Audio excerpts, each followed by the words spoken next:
दोस्तों क्या हो अगर किसी स्टेट में प्रेसिडेंट्स रूल लग जाए। अब ये प्रेसिडेंट्स रूल क्या है, कैसे इम्पोज होता है और इसके कॉन्सिक्वेंसेस क्या होते हैं, सब कुछ डिटेल में समझेंगे इस वीडियो में।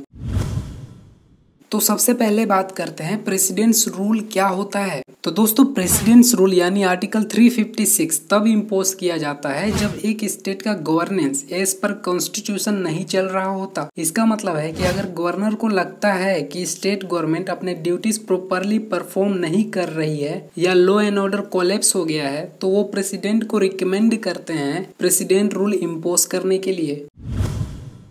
अब प्रेसिडेंट रूल इम्पोज कैसे होता है तो इस प्रोसेस को समझते हैं। तो अगर किसी स्टेट का law and order governance fail हो जाए तो सबसे पहले गवर्नर रिपोर्ट करते हैं प्रेसिडेंट को कि स्टेट में गवर्नेंस फेल हो गया है। फिर प्रेसिडेंट यूनियन कैबिनेट के रिकमेंडेशन पर प्रेसिडेंट रूल डिक्लेयर करते हैं। इसके बाद क्या होता है तो प्रेसिडेंट रूल लगने के बाद स्टेट गवर्नमेंट डिसॉल्व हो जाती है। स्टेट की इलेक्टेड गवर्नमेंट डिसॉल्व हो जाएगी। चीफ मिनिस्टर और उनकी काउंसिल ऑफ मिनिस्टर को हटा दिया जाता है और गवर्नर इंचार्ज हो जाते हैं। मतलब गवर्नर जो पहले सिर्फ सेरेमोनियल हेड थे अब पूरा कंट्रोल अपने हाथ में ले लेते हैं, बट वो भी यूनियन गवर्नमेंट के डायरेक्शन पर काम करते हैं।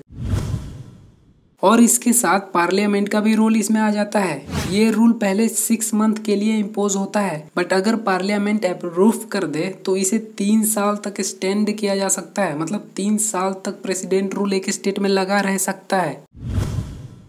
अब बात करते हैं इसके कुछ मेजर कॉन्सिक्वेंसेस के बारे में। तो पहला कॉन्सिक्वेंसेस है लॉ एंड ऑर्डर को लेकर। प्रेसिडेंट्स रूल का मतलब है कि लॉ एंड ऑर्डर को मेंटेन करने के लिए सेंट्रल फोर्सेस का डायरेक्ट कंट्रोल होगा। अगर किसी स्टेट में लॉ एंड ऑर्डर सिचुएशन खराब है तो सेंट्रल गवर्नमेंट डायरेक्ट इंटरवेंशन कर सकती है। अगला कॉन्सिक्वेंसेस इसमें आ सकता है पॉलिसी इम्प्लीमेंटेशन को लेकर। स्टेट में जितनी भी पॉलिसीज थी उनका इम्प्लीमेंटेशन अब यूनियन गवर्नमेंट के हाथ में होता है। अगर स्टेट गवर्नमेंट की कोई पॉलिसी यूनियन गवर्नमेंट के इंटरेस्ट में नहीं होती तो उसे रिवोक या मॉडिफाई किया जा सकता है। अगला कॉन्सिक्वेंसेस हो सकता है इलेक्शंस डिलेड को लेकर। अगर प्रेसिडेंट्स रूल लग जाए तो स्टेट में असेंबली इलेक्शन को पोस्टपोन किया जा सकता है। इसका मतलब ये हुआ कि लोगों के पास अपना नया रिप्रेजेंटेटिव चुनने का मौका तब तक नहीं होगा जब तक सेंट्रल गवर्नमेंट को लगता है कि सिचुएशन नॉर्मल हो गई है। अगला कॉन्सिक्वेंसेस हो सकता है पॉलिटिकल अनरेस्ट को लेकर। किसी स्टेट में प्रेसिडेंट रूल इम्पोज करने से शायद पॉलिटिकल अनरेस्ट या प्रोटेस्ट भी हो सकते हैं जो सिचुएशन को और कॉम्प्लेक्स बना सकता है।